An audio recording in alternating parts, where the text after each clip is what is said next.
A vibe. Hello, party people. Welcome back to Coffee Chats. You'll notice today we are missing the lovely Kyra Ann Dawkins. Have no fear, she is here in spirit as she has provided the questions for today's panelists. So, very excited to talk to you guys about today's topic, banned books. It's going to be a doozy. I'm very excited to talk to our two panelists today, and here they are. Hello, hello. How are you guys doing on this lovely afternoon? Doing great. I just took a 40-minute walk around the neighborhood. I'm in New York right now, and it's the first somewhat semblance of physical exercise that I've gotten in the past few days. So I'm going to check that off as a win. We love spring weather. And I'm just getting started here to go here on spring break. And I'm so excited to actually be done with schoolwork and interviews and all of that fun stuff just for a week or so. I'm going to be putting all of that in the rearview mirror.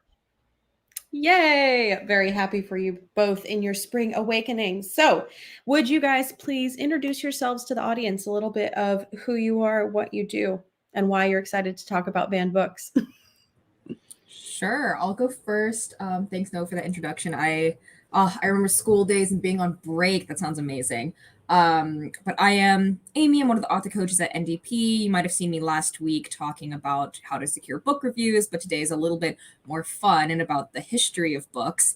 And I am here today to kind of just share some thoughts about the importance of appreciating that history, share some of the wisdom that went behind the people who thought it was a good idea to start something like Banned Books Week, which is so important, especially as the ideas of censorship and what should be out in the world, what's the right kind of information to be putting out is just so important and ever more important in a tech savvy world.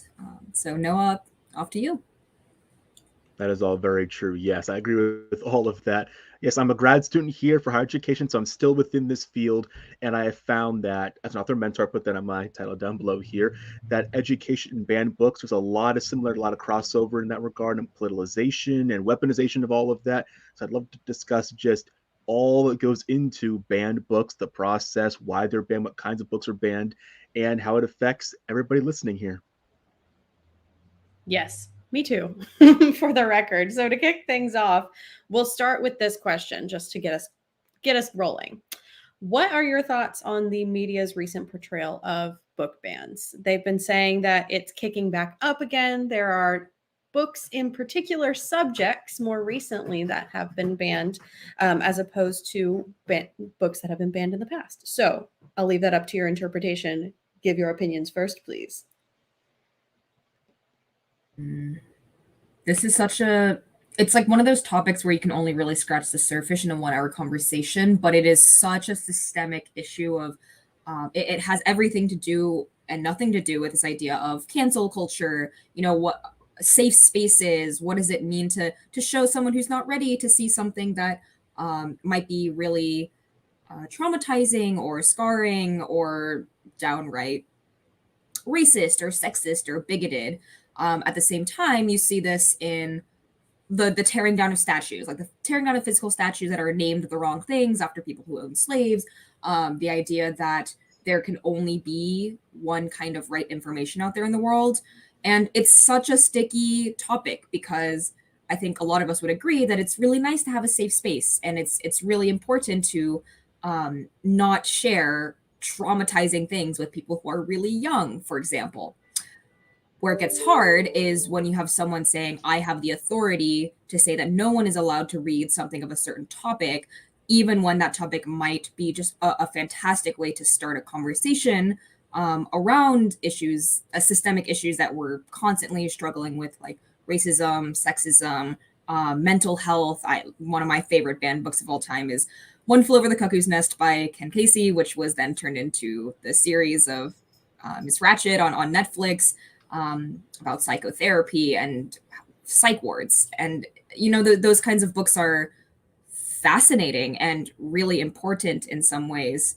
That being said, there's a grain of salt in like every grain of salt in truth, and in that banned books were banned for a reason, and a lot of the times it was to protect something. So it's one of those challenging topics that can go just a little bit too far.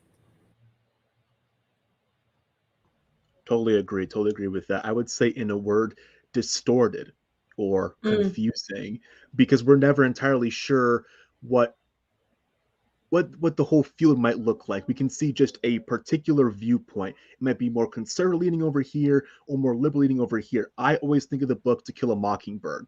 That was a required reading book when I was in grade school, and now it is no longer. Right now, there's a whole discussion around that about weaponization of the wording, of racial slurs, of white saviorhood, which are great topics to discuss and themes to analyze.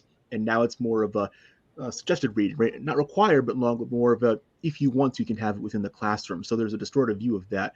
But as you kind of pointed out earlier here, it's more leaning towards diversity books, or books about a diverse, it would be mental health or racial issues or sexuality and gender, and they're being targeted now. I think it was, who is it now? The American Library Association here? No, American Library Association had 303 reports of book bannings in 2021. And it's just an unprecedented number. Like, it has not happened before. And so we're discussing about the political nature of it and weaponization. I think it's called the Streisand effect that goes along with it, which is basically the more something is censored, the more it is attractive to us. So if we try to ban the book like Mouse, it becomes an explosion of popularity. People who've never heard about that are trying to read this book now, because if it's banned, why is it banned? I want to read this now. It's a forbidden thing. And that forbidden fruit aspect of it makes it a lot more of an attractive read for people. So it's the intent versus impact. So those who are intending to ban the book so that people don't read it, the impact is so many more folks get involved with that. So I think the media's portrayal of this is distorted, confusing, and it's sometimes misleading, because it doesn't, as you say, give the full story, and might not have the impact they think it does. See, I was doing some research on this afternoon, but I want to ask both of your opinions on it first. Kind of a follow-up question. Why do books get banned? On what grounds do books get banned? And then what does it look like for a book to be banned? For viewers that are not quite sure, like, if a book gets banned, does it go out of print? Not necessarily. Yeah, that's another great question. At the core of it, 99% of the times it is because someone in a position of power, usually a legislator or someone on the school board, has a very strong moral ground for banning something. For example, I was also doing some reading on this. Shirley Jackson's The Lottery. It's one of those essays that was assigned to almost every middle school student that when we were growing up, and it's, without spoiling it, it's sort of a twisted way of looking at what it means to win a lottery, and how that can be done in so many different ways. And it's a little bit dark, but that one was banned on the grounds that it could potentially make someone feel like they were being discriminated against because of their identity, whether that be racial, gender identity. And it seems like a very innocuous thing to do. Like, someone who is older, who has a lot of experience in the world, is trying to, quote unquote, protect young people who have not had whose minds aren't fully developed. And it's like when parents have like a parental control button that doesn't allow kids to watch sexually explicit or verbally explicit things. So it almost comes from like a place of well-meaning care. And that is what makes it so hard, because you're basically, people who are really for banned books, it's almost like saying your moral grounds are wrong, which is why it's so hard to have that conversation. So books are banned on a moral ground, and it's both on the conservative side and on the liberal side. Like, there are people who are super, super liberal who are like, we need to ban this because someone out there is going to feel really, really bad and discriminated against because of something like the lottery. On the conservative side, it's like, maybe this is too sexually explicit, and like I didn't sign my kids up to read this kind of material in school. And then what was the second part of this question? Does it actually go out of print? No, it does not actually go out of print. But what can happen is that if a Texas, I'm from Texas, Mackenzie and I are both from Texas, but if a Texas state legislator passes a law that says, these books should not be in a public school setting, then it's very likely that those books just won't be assigned as mandatory state readings, which is often decided by something like a governmental board of sorts. Yeah, and to the point of Noah, it can become even more popular, and the demand for the book and printing more of them could become greater. On the flip side, and though I haven't seen this, is that a book gets banned and then less people read it and the book disappears. No, I've seen pretty much just the book gets more popular. In fact, today there was an article released that the Barnes & Noble stores, not all of them, because they're more operating as independent institutions now, are adding banned book sections of the store. Amazing. And that's a marketing tactic. That's to highlight books that are banned and sell more of them. So 2 cents on that one. But Noah, I know you're itching and excited to answer this question. No, I was thinking in a word, offensive material, which is kind of what you were talking about beforehand, about someone finds it offensive to their morality, their sense of beliefs, whether it be racially, religious terms. It's something that they hold in that high regard. They feel it's being infringed upon, or it's being represented in a false or even just a negative manner. I'm thinking of a group here. It's called the No Left Turn Education, which it maintains a list of books that are used to spread radical and racist ideologies to students. And their whole thing kind of ties back to those who are demanding certain books be removed, insist this is an issue of parental rights and choice, and that all parents should be free to direct the upbringing of their own children. So now it's a whole topic about parental rights, getting involved in education and what their kids should be able to read, and then being involved in the classroom. You talk about the school board and parental groups and the kids themselves and the banned book material, and how that all kind of ties together to create this almost a power dynamic. It's more about control and controlling the material and how it's being portrayed than is about the book itself. It's about what the book represents to them, whether it's a victory or a defeat on that front of my viewpoints getting across and what I believe is going to be the thing, the only way to believe, the only way to talk about this issue. And that's where the problem lies. Yes. In the education of the material. I was having a discussion about it with Kyra earlier today, because I was like, just because you can't be here doesn't mean like we can't talk about it. Let's talk about it. And that exact topic, that exact thing that you just mentioned. So kind of with all that, and we've talked about a few organizations that are invested, including there's, I believe, an annual conference for like banned books in America. Do you think there are people invested in the stakes and implications of book banning?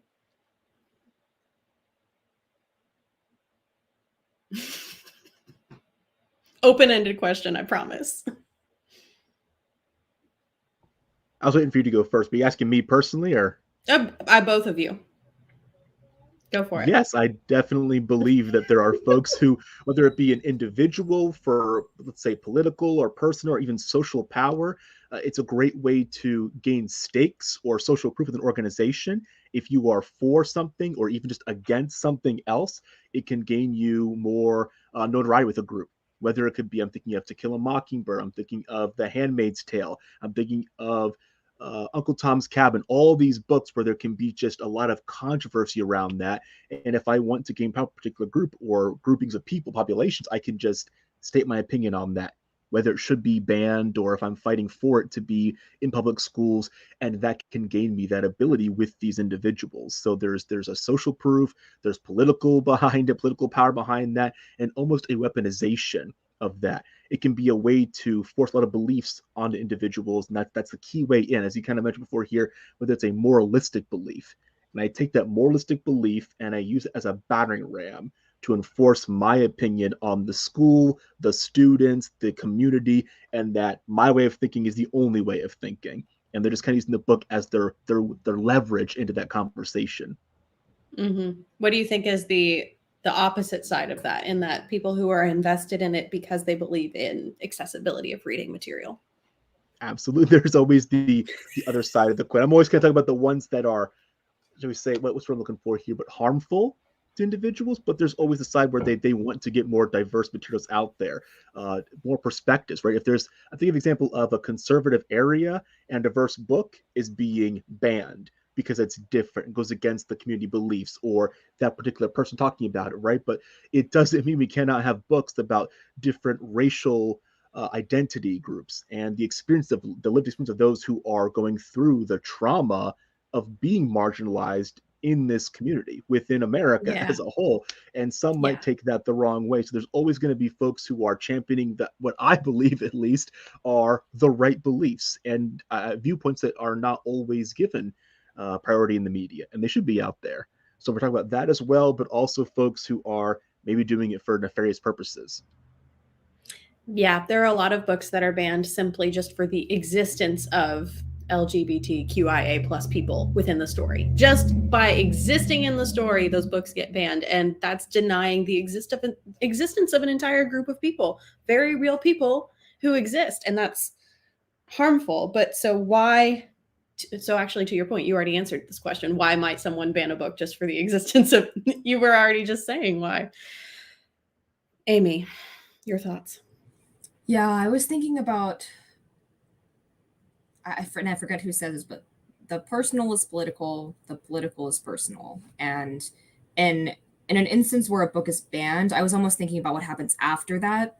It's the people who are for the banning or against the banning, that you're signaling a part of your identity in a sense. Like, the reason why everything is sort of political in a way is because our choices that we make, we're basically signaling to the community, to the society, that I am someone who is for accessibility, or I am someone who is for productive controversy over these really critical topics. Or you're signaling, and it could be for a very valid reason, like, I am for the protection of my children because I really think something that has a lot of recent books that have been banned have actually been around really stark descriptions of domestic abuse or alcoholism or really dysfunctional family relationships. And maybe that is a parent looking out for their kid saying, oh my gosh, maybe I have had those personal experiences. I really don't want my kid that I'm trying so hard to protect to know about any of that. So to them, it's signaling a sign of protection, of wanting to care for someone. And you, again, there's a pro and a con to each side depending on how you look at it. But at the end, it's a signal of identity. Whichever side you side on, you are telling someone that this is your belief and this is your value. Very true. I think it's also a case-by-case basis, if we will. Yeah. Where if you talk about it's hard to talk about it in the abstract here, because I tend to focus on the ways that I'm in education, so I think about the ways that it's harmful, ways they can weaponize that, and that's not the only way. It could also be a great way to get new viewpoints and new perspectives in that regard. When we talk about why they're banned, but I'm also thinking about how they are banned, and I'm thinking of books where they're banned because of, oh well, this new book, I think it's the mouse one we're talking about. Well, it's nudity, and it's like it's cartoon mice. And it's is that a reason why you want to ban the book, or is it because it talks about the Holocaust and the themes that surround fascism and so many other things that maybe you find controversial? And so we kind of get into that aspect of why are we banning this book? How are we doing that? And the conversation around what are you actually upset about? What are the themes of that? And ones where it is like Uncle Tom's Cabin, To Kill a Mockingbird, where it's more about the conversation of they've using these words, these slurs, and it's about the narrative, right, of white saviorhood, and not so much about the actual minority characters that are directly involved in the action in the story. And how can we bring in more diverse characters and more of a diverse viewpoint in that regard? So I think it does come down to how and why we're banning that book. That also kind of comes into the idea of why we're having that conversation about book banning in the first place. What's funny to me, and incredibly ironic given the nature of the story, is that the #1 banned book in the US is 1984. How very Orwellian. And it's interesting because it's banned because of pro-communist and then also sexually explicit matter within the book. And I can see how that would be a very like America being like domestic freedom eagle, like pro-communist material is a no-go, right? But why not have a conversation about it? Like this was a required reading book for us in high school. Like that was something we all read and we all talked about. So why now? I'm thinking about what's weird to me is book banning seems more recent, seems newer, seems like how you were talking about how parents have had more involvement in children's education more than ever. And a lot of the cases of banned books I was reading about was like the parents complained about this, the parents complained about this, or the people gathered together and said no, and the book was banned. And I'm looking at all of the books that were like on the top banned list, right? All of them we had to read in high school. They were active part of the curriculum. Fahrenheit 451, 1984, Lord of the Flies, Animal Farm, Of Mice and Men, The Great Gatsby. Like, come on. All of those things we had to read. And so now why is banning more popular now? Why do we think that that's happening? That's so interesting. Because we're not that old. Like, I'm telling you, like I was in high school like 8-10 years ago. So why is it more popular now? Well, one, the very obvious thing is the banning of books is a very clear reflection of the political beliefs of society as a whole, right? Like it's almost like it's an effect. Like it's something that has happened because of this idea of radicalization or so that's like the obvious thing. It's a reflection of society. The books that get banned and the books that are unbanned are based on how we currently think about ourselves. And the reason why there are so many LGBTQIA books that are banned now is also because there have been hundreds of more LGBTQIA books written. So it's a good thing in a way because you know that there's a lot more content about this and it's shifting people's consciousness. But to your point, I think part of it is this, it's older people feeling like they're losing control over something and like really feeling like they need that control back. Like we are in a period of mass information. Like anything that is banned, you can find it online somehow, pirated or get it. And I really think it's people who are like, holy Jesus, like I don't know how to control the bajillion things that my kids are seeing online right now. And maybe one way to do this is to just say like they are no longer allowed to read this book in school because school is important. So it's almost like a Hail Mary way of saying like, please don't let this land in their eyes. But the funny thing is, and to both of your point, like the more you do that, the more we want to see it. It's like when you tell your kid, like you are not allowed to go on this website. What are they going to do? The first thing they're going to do is go onto the website. So I don't know. It's like an interesting false solution.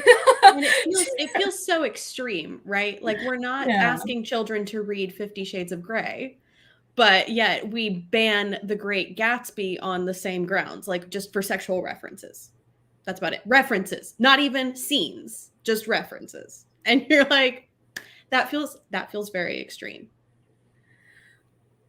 Yeah. Yeah, I'm thinking about like the pendulum, right? And if people are watching the pendulum go to more openness, then their first reaction is like, oh my God, we need to pull the pendulum back. And the way to do that is to have the extreme opposite reaction and like hope that it somehow gets pulled back a little bit. But yeah, this would be my viewpoint. No, I'm interested to hear yours too. Yeah, I would say in a summary, anger is addictive. And I think to your point about radicalization here, you hinted about that. And I want to jump on it because as soon as you said that, I thought, oh my God, perfect example was this most recent Super Bowl halftime show. And they had a lot more artists of color. They had a different choice in music than perhaps a lot of the folks listening were used to. And there was such a huge media backlash. And I thought about it, and there were layers to this. First of all, I thought if you were so offended by it, you could just move on with your day. You can just not watch. You can move back to the football when it comes back on. But they felt compelled to post online their rage. They're offended about this.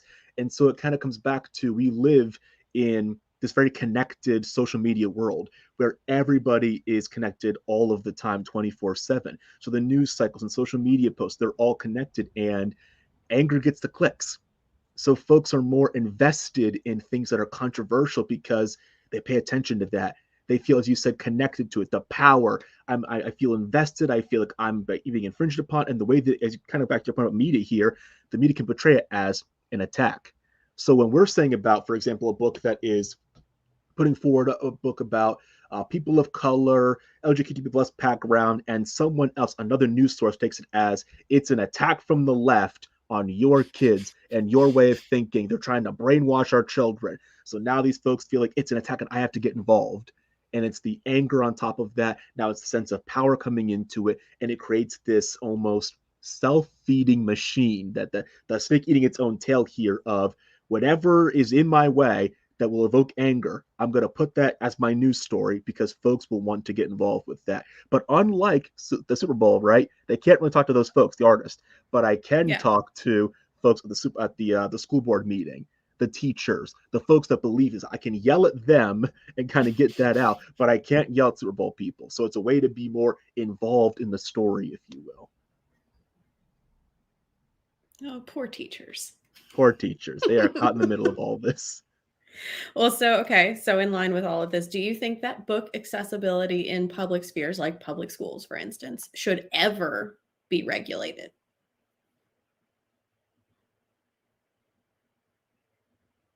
Regulation, ? Thoughts? Yes. I think regulation comes from usually a good place. Hopefully, maybe that's too optimistic, but it's almost like you don't want to have a black or white, yes or no viewpoint, which is what makes this so hard. Like, how do you choose the person who has the power to make these kinds of decisions? Because in my mind, maybe we shouldn't be assigning 50 Shades of Grey to fifth graders, even though it might be written at like a fifth grade. That was very shady. That was very shady of me. It was like 51 Shades of Grey right there. Okay. But yes, there is a place, I think, for regulation. And it's also to make sure that, teachers should have learning objectives. They should have a path of where they want to go with their students, and that requires inherent regulation of what you put on your syllabus. So in that sense, yes. So it's but the open-ended question is, who gets the power to decide? Power is amazing. It's dangerous. It's something that we hopefully democratically decide on, which is like what our country is basically founded on. And we see even now that has caused a lot of problems. So that is the question I think that will remain unresolved, because that's like a very human thing. The sticky wicket for me is defining the difference kind of between what's accessible and what's required, right? What's required reading versus what is available to be read. Because I think for me, the problem lies in reducing accessibility of reading material versus having the argument that, something sexually explicit, for example, shouldn't be required reading. Yeah, okay. Or at the very least, people should be given heads up. That's the other thing, is when parents get mad, for example, about a book that's being read, there was no heads up. There was no, hey, by the way, this book has these hot button things. Then that's where it gets so hard, because Noah, I want your opinion on this in the teaching sphere, because that's where it gets hard, because then it's like, can students opt out of stuff? Well, but it's the curriculum. So how are they going to get through the class? Like, yeah, I'm not even going to pretend that I have the answer. My opinion, though, on it, this is just opinion. My opinion. Go for We it. start by saying that is the first that came to mind is regulation within reason, but then by whose logic is that reason going to be the protocol? Because I might think it's completely logical, but another person might not. I might think it's offensive, but someone else might think, well, that's not to me. Or what I think is inclusive, as you say, they might believe, well, that's offensive to my beliefs. So it's such a hard line to cross. But my initial thing is, if we're discussing about if someone's offended by the inclusion of a gay character or a character of color or discussion of the Holocaust or slavery and its impact on current affairs here or gender politics, and they say like this is the radical beliefs, but these are events like a night. Like I think it's Elie Wiesel, right, who wrote Night about living through the Holocaust, and that's another. I think it's a banned book as well. And a teacher's retort about that was that these folks were young enough to live through it, so our kids can learn about it. Those who don't learn from their past are condemned to repeat it. And if we don't show them the knowledge of this world, they cannot learn and grow within it. And they become the kind of adults who stonewall any attempt to learn about things that are outside their worldview. So I do want to keep pushing them because it's the only way for their mindset to grow. But at the same time, there are those who, I guess, would you say, take it too far, those who twist it to suit their own beliefs. So it's such a difficult tightrope to walk. Extremely. All right. So this is an interesting one, comes from Kyra. Do you think there are some books that are banned or dismissed solely based on marketing and labeling? Do you think books are banned judged by their covers without even ever cracking it open?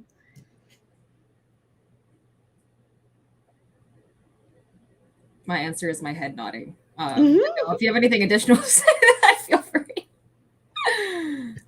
I'm thinking of the books that will champion the belief that, hey, we actually have students of color, we have LGBTQ+, we have these new and diverse ideas that for generations we weren't allowed to put these out there, but now here they are. We can learn more about that, and just because someone takes it that wrong way or believes that it might be anti-white, then it can become suddenly a controversial issue, even though, well, it never really goes into that. It's about this student's perspective. It's The Hate You Give, prime example about that, right? It's about this student's perspective growing up in this environment. Like, oh, that's a hateful book. It's anti-white. You've never read it. You've never talked about it. You were told by somebody that it's anti-white and you believed it. Or you thought, oh, if it's pro-black, like this, it must be anti-white. And it gets into the weeds that is so difficult to come back out of. And what's labeled as a controversial book, it's hard to come back from that, even if the material itself is not really controversial, or I guess my thing, worthy of being banned. My lip was like twitching, like filling with rage. Like the fact that the 1619 Project is banned. This is a new book. This is a book that highlights, it highlights Black people. At its core, it's a history book.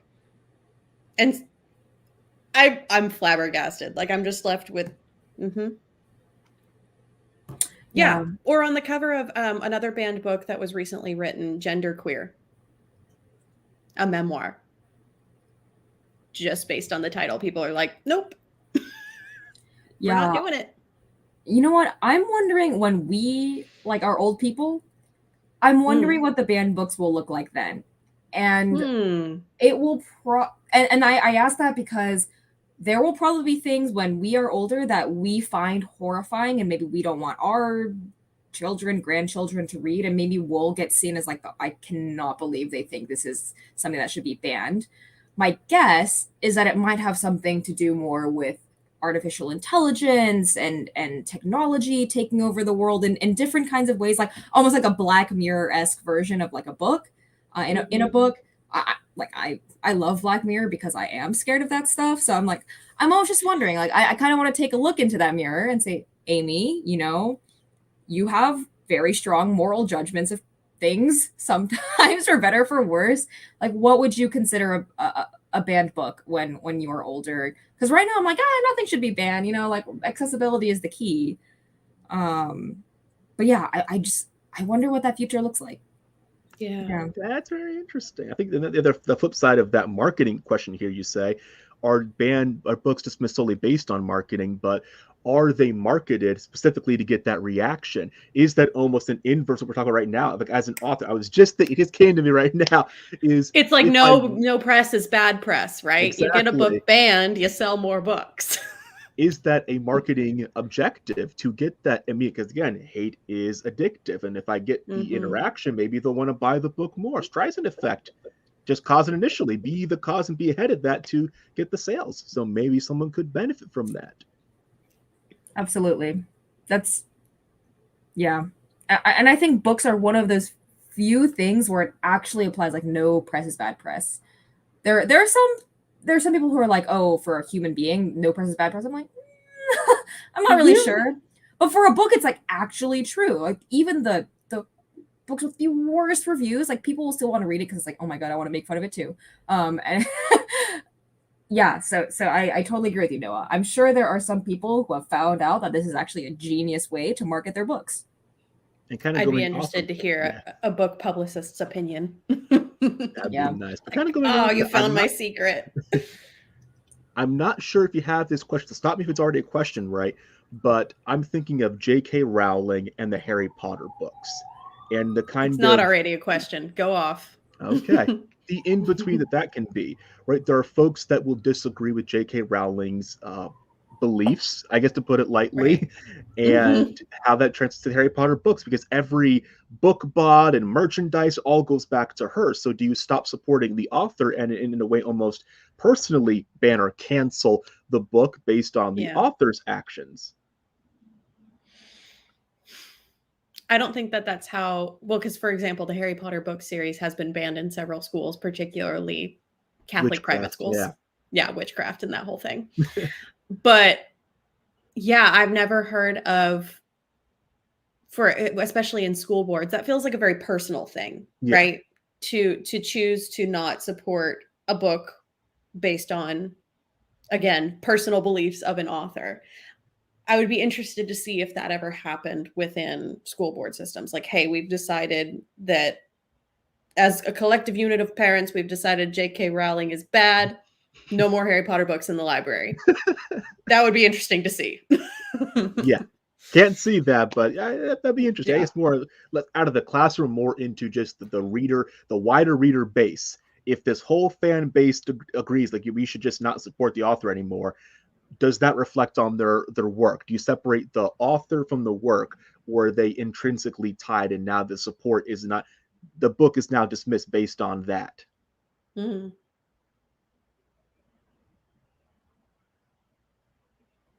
Is that a question? Or are you looking for a reply, or is it just kind more of a rhetorical question? I'm just okay, that's kind of what I thought. I don't know. All right. So as we kind of proceed more into here, Amy, you did already mention yours earlier, but for those who are just joining, what is your favorite banned book?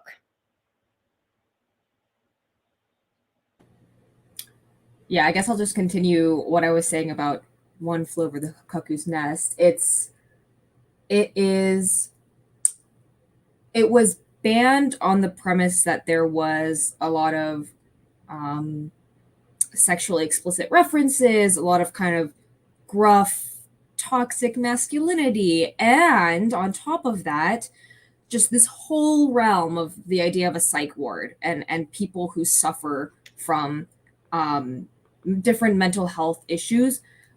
But not just that, the mistreatment of those kinds of people. And you see that from the staff in the psych ward. You see that in just the dilapidated parts of the building, and just really crazy, almost like torturous, abusive ways of treating these people through like different brain procedures, and that is shown through a lot of the patients and how terrified they are of their own nurses. And there are just so many different levels to this book, and it was banned for so many different reasons, and yet I loved it because it really makes you rethink how you genuinely see someone who is deemed psychotic or a sociopath.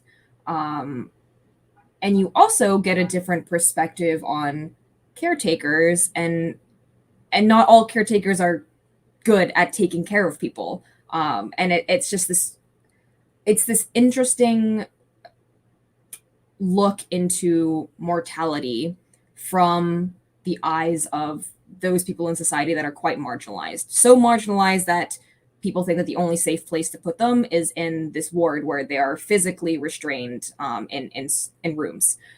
And I don't know, it just gave me chills when I was reading it. And it was written in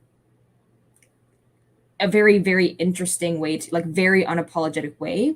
And I have not watched the series yet, but it is on my to watch list on Netflix. There's a series called Miss. No, it's not. He said maybe he's watching. He can tell me about it. But it's called like Miss Ratchet, and that was the name of the head nurse at this in the psych ward, and I would just be so fascinated to see how they portray her as this cold person, but someone who is still working her job seemingly because she cares about all these people. So that would be mine. And I see Kyra just put in the comments, A Wrinkle in Time. That was such a fun book to read as a child. So fun. Definitely. I am thinking of The Hate You Give just because of why it was banned, which was profanity, which is a strange way to get rid of it, because you've got this book that's all about this young woman and she's going against the institution, the government, her law, the law enforcement going on in that regard, the community, how they see race relations. And it feels like, oh, look at all this amazing stuff, but I don't like the way you said it, so we're going to ban this book. And it's just that, really? So you're not even going to talk about the message, but the way it's delivered, I don't like it. Therefore, the whole thing should be gone.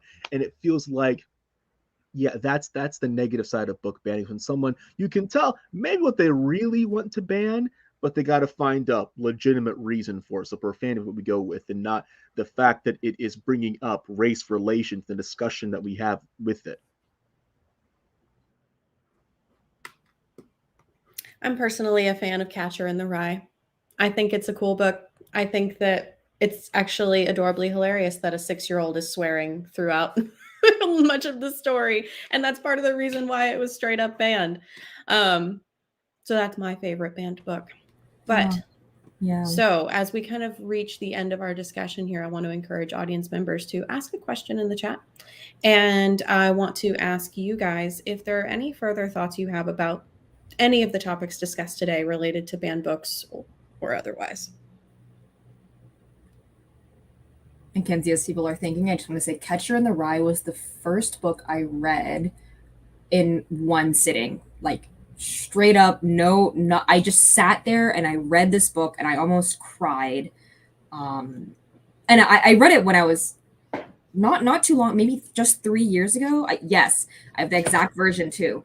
And I was never assigned it in school, but I was like, why is it so in the rage? Like, I see it just sitting here on the bookshelf. I bet my sister had to read it at some point and in her schooling, and it just, wow. It was very heartbreaking at times, and just so full of that kind of youthful optimism that we always say we want. And yeah, so what a great choice. I think that we are all involved in the literary world here, so we're all big into books in that, but it's not just folks like us. I feel like this is an issue that impacts everyone here in America. Yeah. A lot of these books that are banned, as we said now, are the ones that we were required reading for us growing up. And so it gave us maybe the first time that you were pushed up against a belief or perspective that you were not familiar with. And for folks who might be living in a closed-minded household or even a closed-minded community, this might be their first way to break out of that and to see other viewpoints and perspectives. And that's why it gets such pushback, because it is showing you a different way of thinking. And if we keep banning a lot of these books that put forward these diverse perspectives and opinions and viewpoints, we're going to get, well, kind of we have right now, an adult population that is just so close-minded to anything outside what it already knows, which creates a less informed, a less knowledgeable, a less empathetic American population that doesn't help anybody. So I'm more invested in it now because I know how much it impacted me reading To Kill a Mockingbird.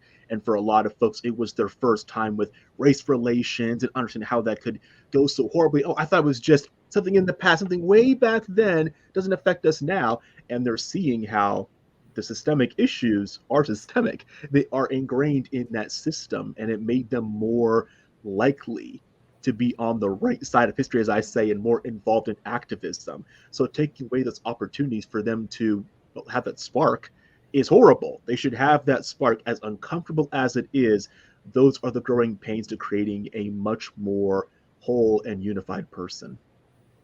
It just my brain, it doesn't compute when someone immediately jumps to different, diverse is bad. That does not compute in my brain, because I grew up associating different is good, different variety is good, more is good, two heads are better than one.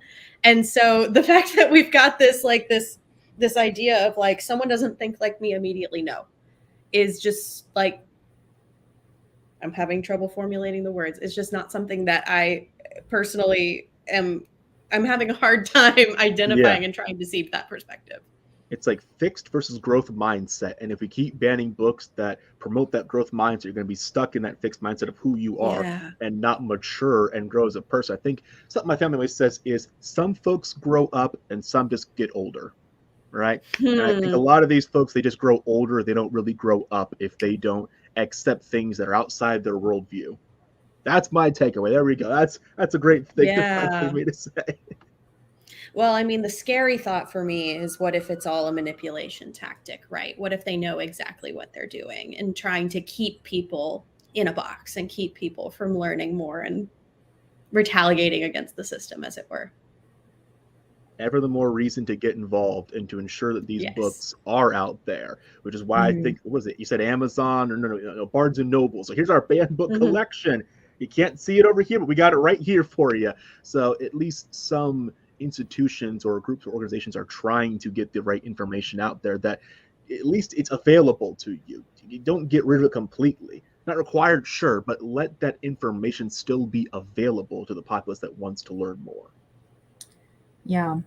I'm just thinking now, banning something like 1984 is such a 1984 move. Like, you are banning Big Brother as Big Brother. And Kyra, we see your question in the chat. Do you think books are removed sometimes from schools because people genuinely don't know how to address it or because they're afraid of it? Yeah, it's either it's like avoiding responsibility, like displacing it, giving it to someone else, saying this is not my problem, this is not something I want to talk about, or maybe it's something like teachers, maybe they're like, this is something I don't feel comfortable teaching because they don't feel like they are the expert in it. But that's the beauty of books. Like, you don't have to be an expert. You're reading someone else just to read, just to think about it. Acknowledge that you're not that expert and ask the people around you like what to make of these things. But it's hard, and it's hard work, and some people are probably stretched so thin that they don't have the bandwidth to do anymore. That's a really sad thing. Props to all the teachers out there, truly. Definitely. Yeah. And you're never done learning. The learning process, it continues onwards. So you're never just saying, I cap it out. I'm done educating myself at this point. I've learned all there is to know. This is part of the learning process, is learning more and taking on that intellectual workload, which can be strenuous, and we're all stressed out, as everybody in education is. But it also is a disservice to not give them that ability to think for themselves and to learn along with them, especially if you are someone who might need to learn yourself, because that can be a great learning experience for everybody involved to explain, I don't have all the answers, but let's find them out together. And if we're talking right here, I'm sure we've all had moments. I know for me, it was I can bring up To Kill a Mockingbird, but it was the N-word referenced in the book, which brought up the discussion about the usage of words and slurs and language and how that can be weaponized. And that did not come up naturally until it became in the book. We're all reading out loud, and it came to someone's turn who didn't know if they should say it or skip over it. And that prompted the conversation. Wouldn't happen without that. So there's ways to work through that, because who could say the word and who couldn't? They didn't have the answer at that point, but it allowed the discussion to happen that we can now build upon at this point. Let's all take the pledge today to grow in thought and not just grow old. I like that. I want to thank you both so much for your time today, for your thoughts, opinions, and for a really great discussion. Thank you. Thank you, Mackenzie, for facilitating. Take care. Have a great one. You too. That was excellent. Really enjoyed that conversation, as always. And I really look forward to next week's coffee chat as per usual. So next week's coffee chat, we'll be talking about how to build your author support system, all things #author life. And, as it were, it takes a village, right, to get it all put together and to continue being an author. Because once you write a book, you're an author for life. But it's up to you to choose if you want to continue being an author and marketing your book and talking about it. So we're going to just talk about what author life looks like next week. And I'm excited for our panelists then as well. If there's anything that you guys would like to learn more about, talk more about, ask questions about, reach out to us at any of the things below. We are always happy to hear your thoughts and opinions. Please feel free to suggest a topic or a person that you would like for us to have on the show, even if that person is you. We would love to talk to you. So that is all for Coffee Chats today. Thanks for watching, and we'll see you next time.